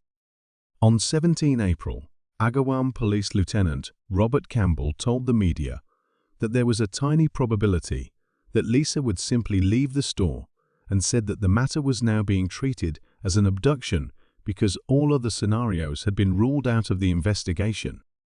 3 days after April 19, when Lisa vanished. It was Easter Sunday. At their services that morning, each of Agawam's 12 churches distributed white ribbons to their attendees as a symbol of their support for Lisa's family and hope that she would soon be found. A guy discovered what seemed to be a young woman's partially clothed body later that day at around 2 a.m. while hiking with his dog along a mud-caked route in the woods 4 kilometers from the gift shop. Based on the body's clothing and a charm bracelet she was wearing, Lisa Ziegert was soon recognized as the woman. In addition to another knife cut to her upper left calf, Lisa had sustained 7 stab wounds, some of which were more than an inch deep, around her shoulder and throat. Her white top, that was stained with blood, and light blue denim skirt were pushed down to her ankles. Detectives assumed she had put up a fight because to the injuries on her hands. They would conduct an autopsy to validate their suspicion that a guy had attacked her. Blood and male DNA were found all over her body and in her clothes by the police. Detective Wayne Macy of the Agawam Police visited the crime scene before going to the Ziegert residence. He feared that if he even slightly slowed down, he would lose his composure and entrust someone else with the painful responsibility of telling Lisa's family. In order to inform them that Lisa was no longer living, he sought to come up with the phrase that would be the least unpleasant. It turned out he didn't need to think of a euphemism. Due to the fact that he had visited their house, Lisa's mother knew when she opened the door for him. The Church of the Sacred Heart hosted Lisa's funeral.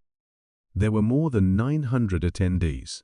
The owner of Brittany's card and gift shop, Joseph O'Neill, decided to permanently close the business. He had been thinking about it for a while. However, his choice was made after learning that Lisa had been abducted from the business and grieving over the passing of one of his employees. Young ladies from Agawam and the nearby areas enrolled in self-defense classes in great numbers when the town's anxieties about crime spread. They also insisted for someone to take them to their cars at night. After Lisa's body was found, more than 300 women applied for licenses to carry weapons or mace in just 2 days. To safeguard the security of those employed by late-opening firms, police supplied check-in services. The case was assigned to all 8 detectives in the Agawam Police Department's Detective Bureau. Because of the location's proximity to the state line, or at least the fact that his body was discovered there, the FBI provided resources for the investigation and the Connecticut State Police were called in. Lisa's case was investigated almost non-stop, with investigators working shifts of at least 18 hours long every day of the week. Investigators received numerous calls from locals who had potential leads. They found Gary Shara thanks to one of those leads. Let us describe the nature of that lead. Noelle Deslauriers was where it all began. At the time of Lisa's murder, she was a 22-year-old nursing student residing with her parents and close by Long Meadow. The Lisa's case had her enthralled. She watched the TV coverage of the case day after day while police looked for the offender. In January 1993, 9 months later, as a home health aide, Noelle was visiting a patient's home when a breaking news report appeared on the television. Another local case was currently developing in real time. A guy who claimed that his young son had been kidnapped was being questioned by reporters. Noelle acknowledged that she knew the man. Gary Shara, whom she had a brief relationship with in 1986, while they were both students at Long Meadow High School, was the father of the child. Noelle was taken aback when she picked up the phone and heard Gary's voice inviting her out to dinner a few days after seeing him on television. She remembered Gary with fondness, despite the fact that they hadn't spoken since high school, and agreed to meet him there a few days later. In Chicopee, Massachusetts, there is a historic restaurant and banquet facility there. Gary showed Noelle a picture of his little son during supper after taking out his wallet. The boy's disappearance was finally put to rest a month later when authorities discovered Gary's son living in Seattle with his mother on the opposite side of the country. What was once an abduction case was abruptly written off as a complicated custody battle. Joyce McDonald made a surprising allegation to Agawam detectives through her attorney Gary's wife, claiming that Gary was the one who killed Lisa. She continued by saying that he was obsessed with the case. Gary Shara had no prior arrests, no criminal history, and no evidence connecting him to the murder, according to Agawam police. Detectives have received a deluge of information from irate ex-wives and girlfriends who have tried to blame the victim for the crime since the investigation's inception. Detectives promptly categorized Joyce's accusations against her ex-boyfriend under that heading and disregarded the tip. Even her own relatives did not believe Joyce when she made her tale. She had a lengthy history of alcohol abuse, and according to news sources, at least one relative believed Joyce was just being insanely intoxicated. Without a leading suspect in the case, weeks and months passed. When years passed and no additional crimes of a similar nature were committed, residents started to unwind, almost completely forgetting that it appeared the offender was still at large. As an Agawam police officer working a shift from 4 p.m. to midnight starting in 1993, Mark Foe handled phone calls and read through voluminous documents pertaining to the slaying during the course of the investigation. Mark took control of the leasing case after recently being promoted to detective sergeant. After the initial lead investigator retired, Mark was determined to continue it and went through every file. Mark requested to interview Joyce McDonald's ex-husband Gary as a result of her assertion. Gary turned down a previous invitation to participate in an interview. However, he consented this time. A few months later, in 2002, Gary arrived at the Agawam police station. He was courteous and friendly. After Mark's request for him to provide a DNA sample to clear his identity, things took a strange turn. Gary objected to providing a sample, claiming he was concerned about being covertly cloned. Lisa's family persisted in pressing the authorities for details throughout this time. On a mystery episode, her mother Deanne Ziegert made an appearance. Numerous fresh leads were generated, however none of them were successful. Lisa's mother also participated in candlelight vigils for her daughter's memory and arranged charity golf tournaments to earn money for college scholarships. She told the reporter, "Someone knows something, and we hope they will have the courage to come forward. We want people to know that we won't forget and that we won't give up." Until March 2015, Noelle Desloriers discovered herself battling through a difficult divorce alone. She spent several months living alone after experiencing heartbreak before a friend asked her to a second high school reunion meal. Gary Shara attended the gathering. Gary and Noelle spent the entire evening talking there, and they soon began dating. Noelle thought she had finally found Mr. Ideal. Gary worked as an enterprise rental shuttle driver at the neighboring Bradley International Airport in Connecticut. He was very nice with kids and liked animals. Due to his lack of communication with his own son, who is housed with relatives in Seattle, Noelle suspected he might be overcompensating. Gary had an intense fondness for the Batman films, being an orphan, like the mythical Bruce Wayne. He possessed a variety of Batman t-shirts. When Gary was a young child, his adoptive parents had obtained possession of him after moving him between foster homes in California. For Gary's high school years, the family ultimately relocated to Western Massachusetts. Shortly after they began dating, Noelle started to observe Gary's peculiar behavior.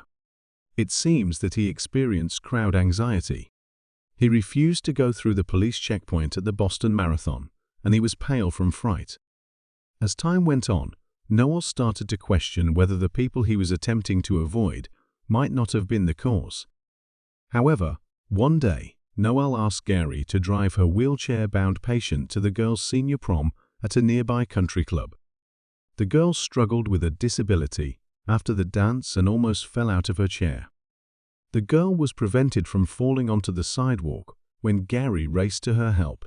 The patient was fine, but according to policy, Noelle had to dial 911. When the police arrived, they couldn't find Gary. He had remained hidden as the authorities questioned her about the incident behind the transport van. By 2016, advances in DNA evidence had helped investigators to crack one cold case after another that allowed them to create a digital composite image of Lisa's murderer, a man of European descent with some freckles and dark eyes as well as black or dark brown hair. All of the evidence and leads that had already been generated in this case, according to District Attorney Anthony Gallooni, are now being assessed in light of this fresh forensic finding. The technology we have employed is state-of-the-art for the sector. State Police Trooper Noah Pack and Detective Sergeant Mark Foe resumed their investigation after having their objective reaffirmed. They concentrated on 11 suspects who had flat-out refused to furnish a DNA sample when questioned, yet matched the new digital composite. Anthony Gallooni obtained authorization from the court to compel any resisting suspect, including Gary Shara, to produce a DNA sample after presenting the case to a grand jury. On September 13, 2017, a Wednesday, Gary's home in West Springfield, Massachusetts, was visited by Noah Pack. He shared a two-bedroom flat on the first floor of a big two-family house with a roommate. Noah informed the roommate at the front door that he was there to visit Gary. The man informed Noah that Gary was not at home, but he promised to pass along the information. Gary called Noelle later that day to see if he could spend the night there. The request struck Noelle as a little weird. During the week when he was working, Gary never spent the night at her house. He explained to her, however, that he was concerned about being late for work the following morning due to the heavy traffic on his street, caused by the crowds of people rushing to the adjacent Big E Fair's entrance. 20 minutes later, Gary showed up to Noelle's house, and they began a leisurely evening of dinner and TV.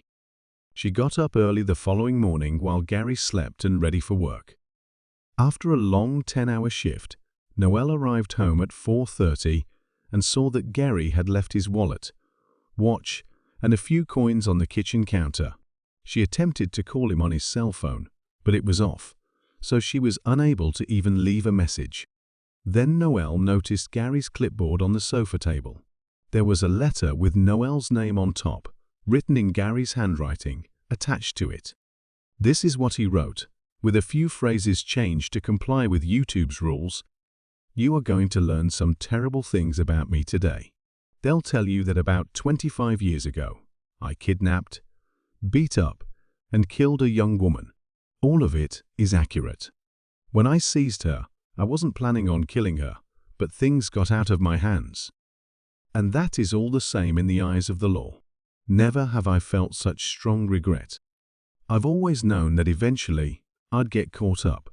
And it is now. My roommate texted me last night to let me know that the state police had been at the house with essential documents for me. That will be a warrant to collect DNA, and it will result in my permanent exile. I've never felt or been really normal. From an early age, abductions had always captivated me. I was never able to put it out of my mind for very long. And on that crucial day, I allowed myself to make a catastrophic mistake. I've never been able to forget that. I also avoided similar actions in the future. I detested what occurred. I detested who I was. Throughout the years, I considered turning myself in countless times, but I am a true coward. Everything will end today. Either I commit suicide, or, in Gary Shara's words, face the music. The final testament and letter to Lisa's family were on the next 2 pages. In the letter, he expressed regret. He said he could never sufficiently communicate his regret for killing their daughter and siblings. "I don't ask for or deserve your pardon," he wrote, "but I do hope that knowing who I am and that I'm gone would give you some comfort. I sincerely apologize." Noelle initially didn't accept it. She believed he was suffering from a psychotic break and had only imagined committed this horrific crime. Noelle felt she had to give the letter to the police despite her reservations. She hurried to get in her car and headed to the Westfield headquarters of the Massachusetts State Police. Inquiring about the status of Lisa Ziegert's case, Noelle rushed into the station. When she displayed the letters to the investigators, they were astounded. They had faith that a DNA test would identify the offender, but they never anticipated hearing a confession beforehand. The police questioned her endlessly throughout the night. Shara was the most vital of all the ways. She then expressed her concern that he may have committed suicide and was hanging from a tree. She continued saying how much she still loved him. In response to a call from the state police, Mark Fowle leapt into his squad car and sped off to the barracks so he could read the letters for himself. He didn't say anything, as he considered each word to indicate that the letters didn't fully express his confession. Shara did not go into much detail regarding the crime, after all. The seasoned detective could see, however, that Shara was making an effort to atone for his actions. Then, Mark Fowler recalled a trip he had taken to see Joyce McDonald's family in Seattle, where they had informed him that she had gotten a music box similar to the one offered at Brittany's card and gift shop from Shara on the evening Lisa was killed. Investigators used Shara's cell phone's GPS information to find Stratford Springs, Connecticut. Police discovered his black Honda Civic in the Johnson Memorial Hospital parking lot a little after 10 p.m. Shara was nowhere to be found, but he had left a letter for whoever finds my body on the dashboard. "I sincerely sorry for any emotional distress you may have experienced." Shara had ingested a mouthful of ibuprofen hours earlier. However, he became terrified right away and entered the emergency room, where staff members drained his stomach and overnight admitted him. He was then admitted to the intensive care unit, and when the investigators showed up, they arrested him for being a wanted felon. While detectives looked for evidence in each room of her house, Noelle waited outside. They took a toothbrush and a whole syringe of the insulin needed to treat his diabetes. Even the well beneath her house and the cereal boxes in the kitchen cabinet were searched. The DNA results were ultimately conclusive. Shara was connected to the decades-old crime by saliva discovered on his toothbrush. 48-year-old Shara was returned to Massachusetts in 2017 after being extradited from Connecticut, where he was formally accused of aggravated assault and kidnapping. Noelle had to gather his confidence for several months before he could go see Shara at the Hampton County Correctional Center. He arrived in a red jumpsuit and sat on a stool on the opposite side as she waited for him on one side of a plexiglass wall.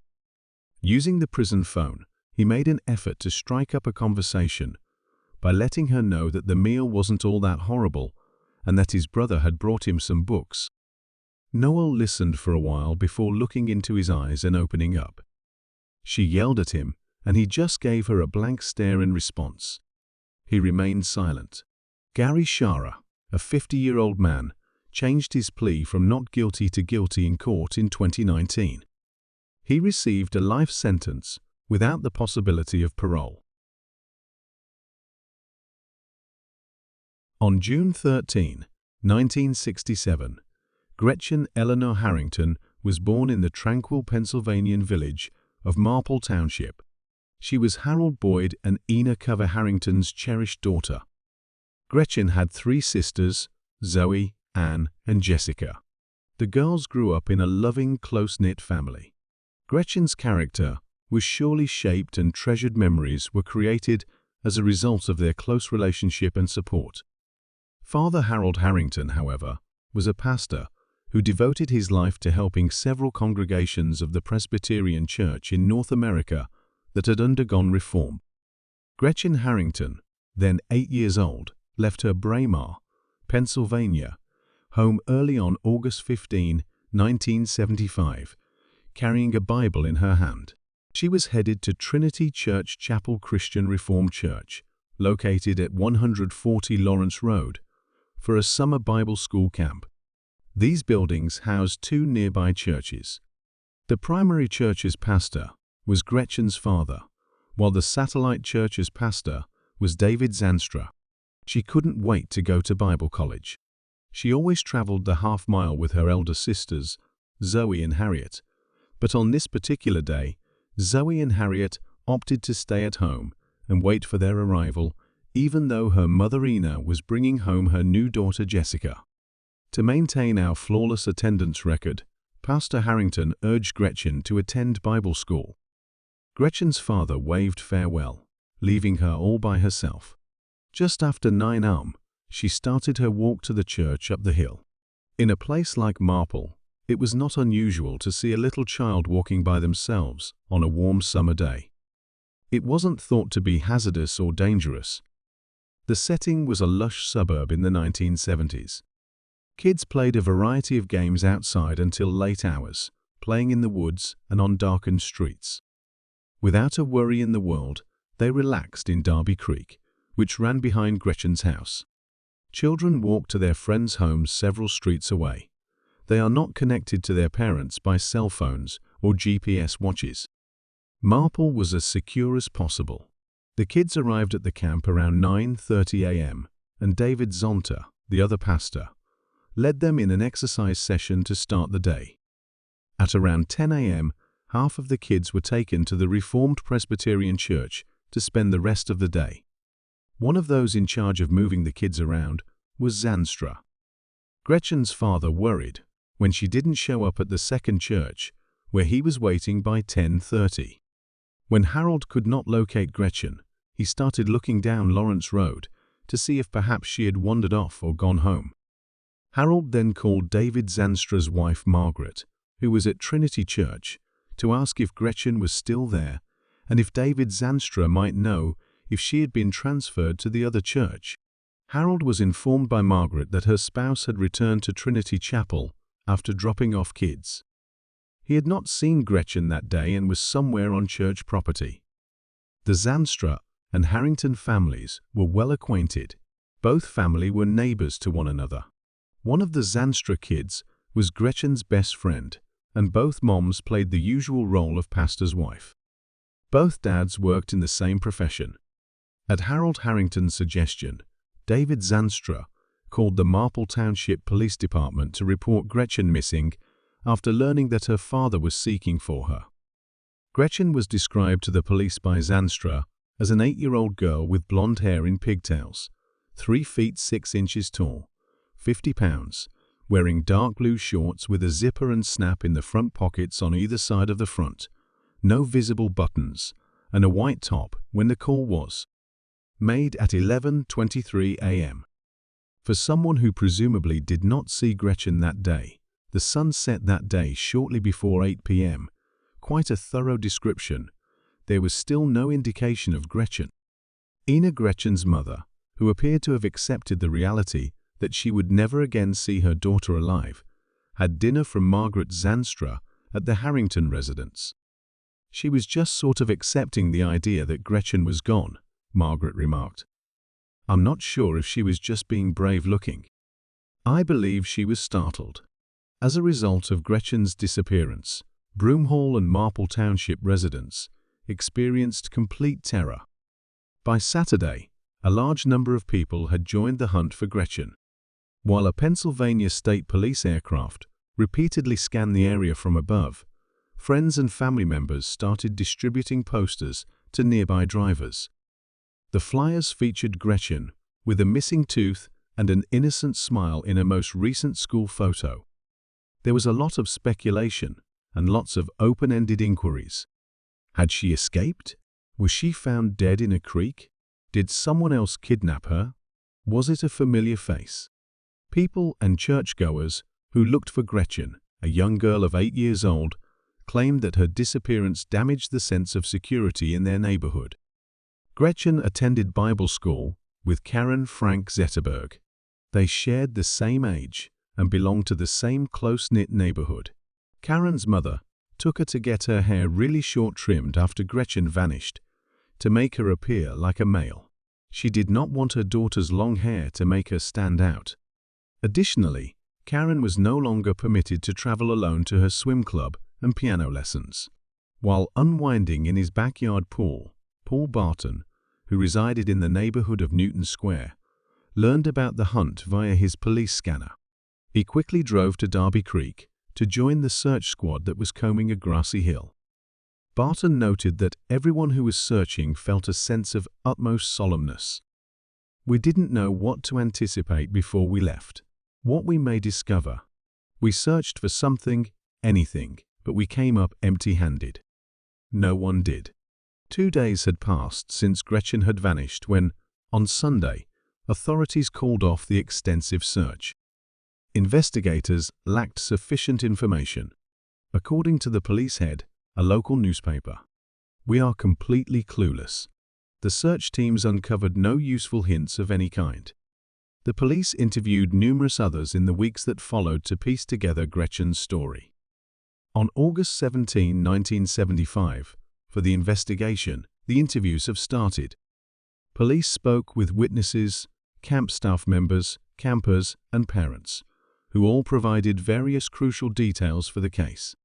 The most important pieces of information were the reports of a green station wagon or a light-top, dark-bottom Cadillac, stopping to speak to a girl close to the church. The group at Trinity Church stayed there for 45 to 50 minutes longer than usual on August 15, which disrupted the camp's regular schedule. On August 19, a little pair of shorts were discovered on a fence post in Westchester, Pennsylvania, which changed the course of the investigation. Given that he gave such a detailed description of Gretchen's shorts, David Zanstra was asked to speak with police, even though, in his account, he never saw her that day, because she never showed up at the campsite. Even though Gretchen's shorts were later determined not to be the ones discovered in Westchester, investigators were left wondering how Zanstra came to know such specifics about her shorts. Zanstra was being questioned by investigators on August 19. On the day Gretchen vanished, he claimed to have picked up several kids and took them to church. He continued to deny seeing her that day. Approximately 20 minutes from Gretchen's house, in Ridley Creek State Park, on October 14, 2 months after Gretchen vanished, a jogger discovered some human remains. Before he noticed what was now obviously a finger, he was initially unsure of what he had discovered. He sprinted to get park ranger. The unusual clothes that was discovered with the bones was Gretchen's, according to her parents. Ina handcrafted the girl's clothing. The remains were those of a small human body, and after an autopsy, it was determined that the body belonged to Gretchen Harrington after using her dental records as identification. The autopsy was conducted by Dr. Halbert Philander, who discovered a cranial brain injury and determined that Gretchen had 2 or more hard head blows, resulting in a depressed skull fracture. Police believed that she had also been abused, even though there was no indication of that in the autopsy. Everyone was in sorrow over the tragic discovery that had taken a bright young life. Harold, Gretchen's father, preached in church the following Sunday after her body was discovered. He said Gretchen is free because of her straightforward trust in Christ, but the offender is held in abhorrent servitude. Because of the wickedness of those people who know the truth but would not embrace it, the world is filled with unfathomable evil. After Gretchen was found in the woods, the investigation entered a new phase. Witnesses came forward to describe different types of men they had seen in the vicinity of Gretchen's finding. Police got many tips, some of which seemed quite good and others which were absolutely frivolous. David Zanstra was summoned back to the police station on October 30, 1975, for an additional questioning regarding the morning of August 15. Zanstra reported to the police that he began picking up kids for the first session at 9:10 and was done by 9:30, returning to Trinity Chapel. He claimed he had never seen Gretchen and had no idea she was missing until he got a call at 11:05 a.m. from the Reformed Church. Investigators looked into a number of probable suspects, including several well-known local assault offenders, thanks to Harold Harrington, Gretchen's father. There were no arrests made. Nobody knew who took Gretchen's life. Therefore, what happened to her remained a mystery for many years. A cold case was reopened. Gretchen's slaying occurred in 1975, when Joanna Falcon Sullivan was just 9 years old. She was born and raised in Broomall, Delaware County at the time. Sullivan, a senior journalist who wrote a true crime book about the ongoing investigation into Gretchen's case, said she had been wanting to write this story for decades. The case had long troubled her. Broomall was where I grew up. Mike Mathis, a co-author with me, was also born and raised in Broomall. This occurred in Lawrence Park, where he grew up. It had an impact on both of us as children, and had an impact on many children our age. Sullivan began writing the book during the pandemic and the October 2022 publication of Marple's Gretchen Harrington tragedy. Solomon's first book was a novel, but she stated that she does intend to update this true crime book to include any new details as the case develops. Naturally, other detectives take on a previous detective's cold cases after they retire or pass away. Sergeant Coffin took over as the principal detective in the Gretchen case. When a woman called Marple Police to ask about Gretchen, Coffin received the woman's message. When he got the voicemail, he was seated at the Marple Township Police Department's main office. The woman talked about an attempted kidnapping that occurred about the same time that Gretchen's incident occurred, and claimed she thought she knew who was to blame. She said that when she was 10 years old and living in Hayward Town, which is about 3 miles east of Marple, she wrote a diary in the 1970s and included some of this information in it.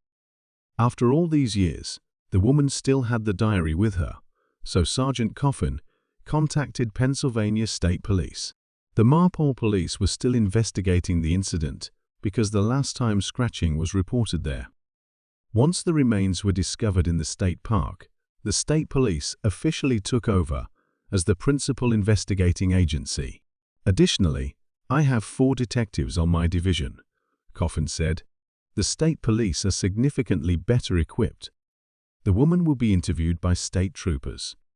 In court documents, she is solely identified by her initials, SFNCI number 1, the lingo used to describe a confidential informant. The interview would prove to be a game-changer in a cold case that had lain unsolved for close to 50 years. Furthermore, significant breakthroughs in decades-old cold cases are rare. On January 2, 2023, the woman revealed to the state troopers that she had known Gretchen and Zoe Harrington, one of Gretchen's sisters, since they were young. She was also good friends with Mara and Kristen Zandstra, David Zandstra's daughters, and frequently played at their house. When she was 10 years old, she frequently spent the night at their home. She informed the troopers that Zandstra had been groping her improperly when she woke up in the middle of the night. He would run out of the room as soon as she turns over. When the girls awoke the following morning, the woman claimed she brought up David Zandstra's peculiar behavior to Mara, his only daughter, and Mara responded by saying something to the effect that he does that occasionally. The following night, she claimed he touched her once again. And occasionally, in the middle of the night, I can hear my sister sobbing. When the girl told her parents about the events, she was informed that she was no longer permitted to spend the night at the Zandstra residence. Notably, authorities thought the alleged event took place precisely 1 week before Gretchen vanished. A short while afterwards, the Zandstra family relocated to Plano, Texas, a suburb of Dallas. The anonymous informant also provided state police with information regarding Holly, a girl who lived nearby and with whom she was friends. She said Holly had been the target of an attempted kidnapping.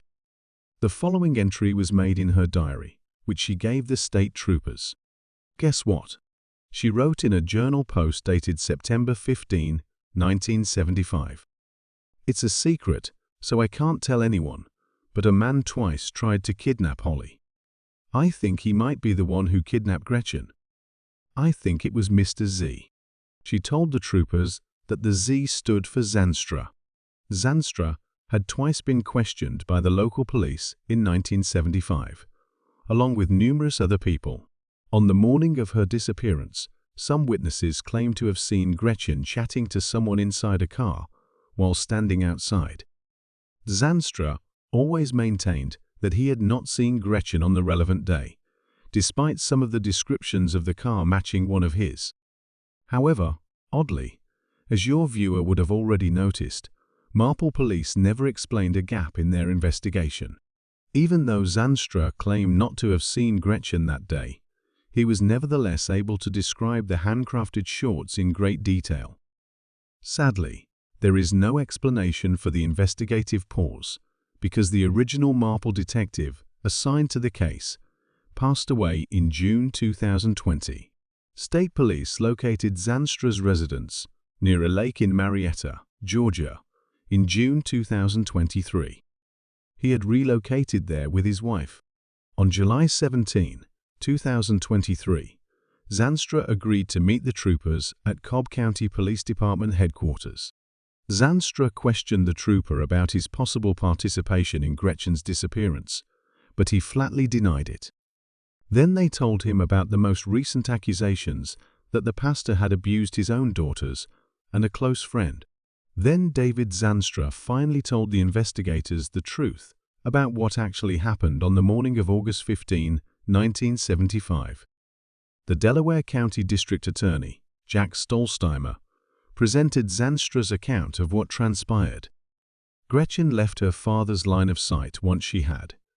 She was then given a ride inside Zandstra's green AMC Rambler station wagon, rather than taking her to church. She declined and said she wanted to go home when he requested her to take off her clothing and drive to a safe forested spot. Gretchen started gushing from her head when he punched her with his hand. He pulled her out of the car and made an effort to cover her corpse with sticks when he felt her pulse and noticed that she appeared to be dead. After that, he exited and continued with his day.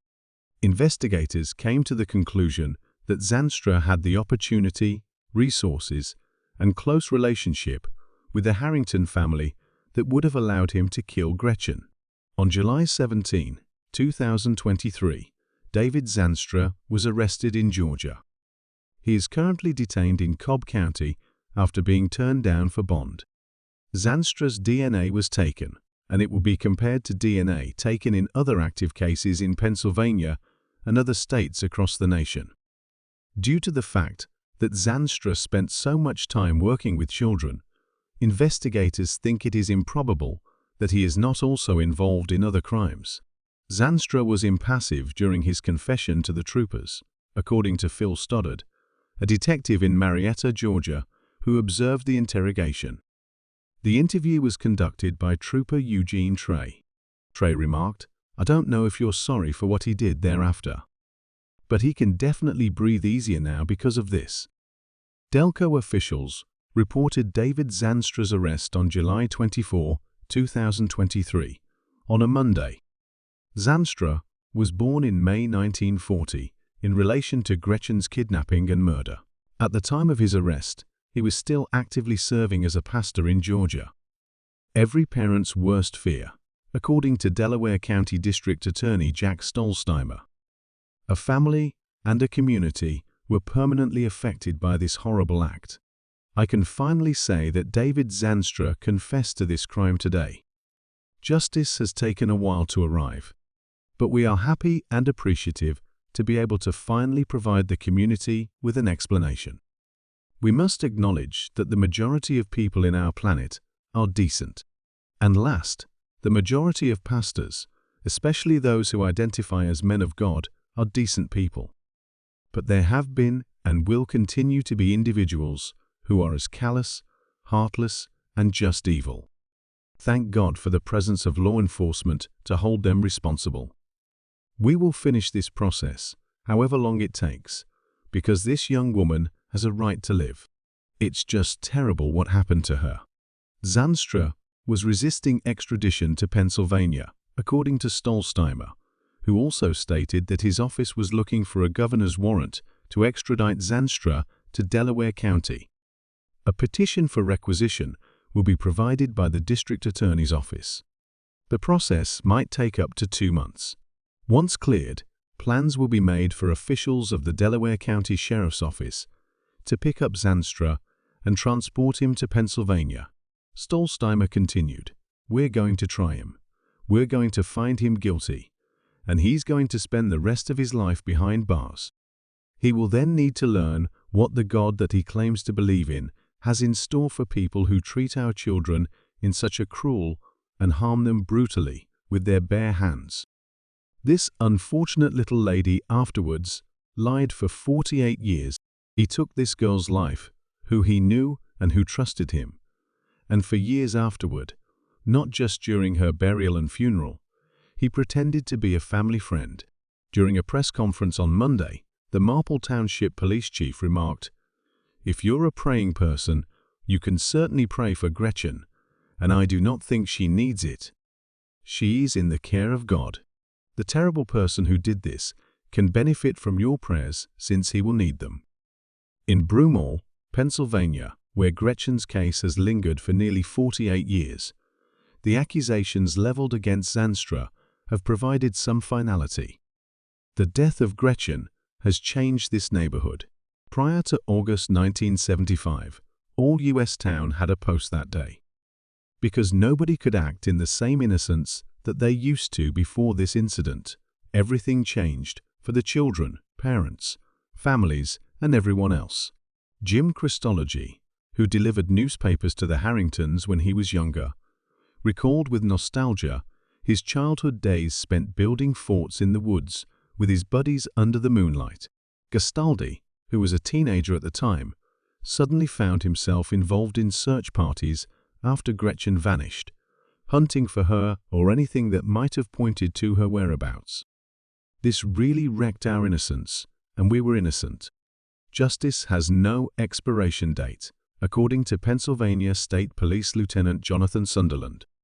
The citizens of the Commonwealth can have faith that law enforcement will not stop until justice is delivered, regardless of whether a crime occurred 50 years ago or just now. Generations of investigators have been working on this case, and we owe them all a debt of gratitude for never giving up.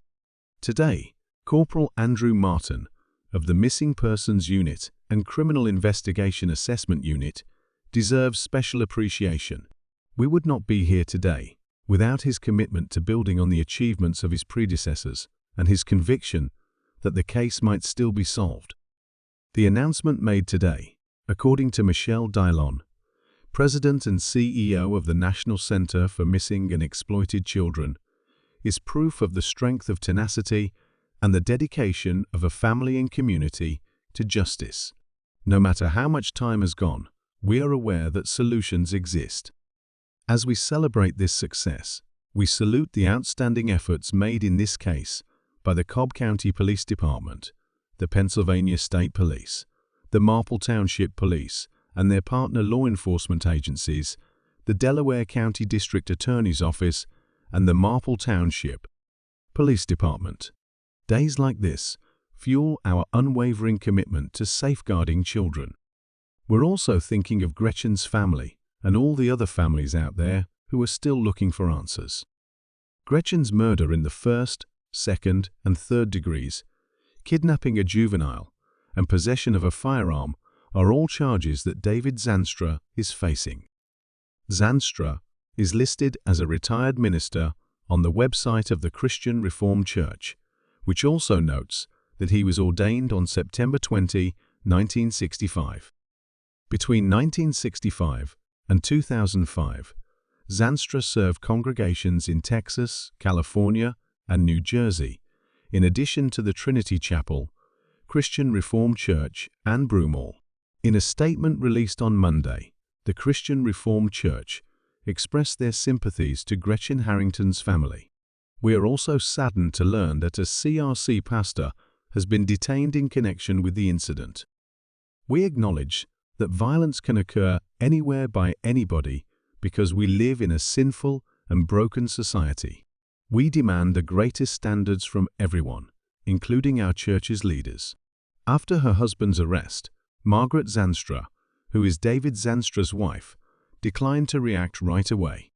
Even though the Marple town now knows the majority of the answers it had been looking for so many years, many of the locals were still inconsolable at the terrible turn of events. It was much simpler to accept that an outsider, some crazed itinerant offender, had entered the community, abducted a little child, and then swiftly left carrying his evil with him to wherever unfortunate location he happened to arrive next. Instead, it was a revered locale, a religious figurehead, with a wife and 2 young daughters of his own. Karen Frank Zetterberg, a friend of Gretchen's from Bible school, recalled how everyone was shocked that Gretchen would get into a car with a stranger at the time, a wife who had delivered dinner to the family of the girl he had confessed to killing, and now to learn that this creature was always hiding among us, undetected. It's really disgusting. Church taught us that there is evil in the world, but unless something like this occurs, you cannot truly grasp evil. We learned about wickedness at a time when we were far too young. After the announcement, Sullivan, the author of the book on Gretchen's case, remarked, "I was stunned that this case may finally be drawing to a close. The news is incredibly amazing to hear. We can't undo what happened, therefore it's still really terrible." When conducting research for my book, I spoke with Zandstra, his wife, and his daughter. Zandstra's memory of the day Gretchen vanished was hazy. There was a feeling of dread, apprehension, and uncertainty. A helicopter was flying over our area, and Gretchen was being searched, as far as I can recall. For the rest of my life, I couldn't get rid of that memory. The book by Sullivan was recently published last year. She was questioned by CBS News Philadelphia about whether she thought that would have resulted in a breakthrough in this case. In response, Sullivan said, "We started interviewing people. We visited the Marple Police Department, where we had access to Chief Brandon Graff's cold case files, who never gave up on the unresolved case. Marple Police praised our work and indicated we had some influence on it. I believe we've restarted conversation." When we called, Reverend Zandstra answered and talked to us about that day. Both relief and astonishment that it is truly happening can be felt. After hearing about the accusations against David Zandstra, his Georgian neighbors responded as well. "It's shocking," Karen told, "that I was clueless. They've simply been really kind individuals all along." "Friendly guy," Erin Christian remarked. "I spoke with him several times. He is seen moving around with a cane." The following message was made public by Gretchen Harrington's family.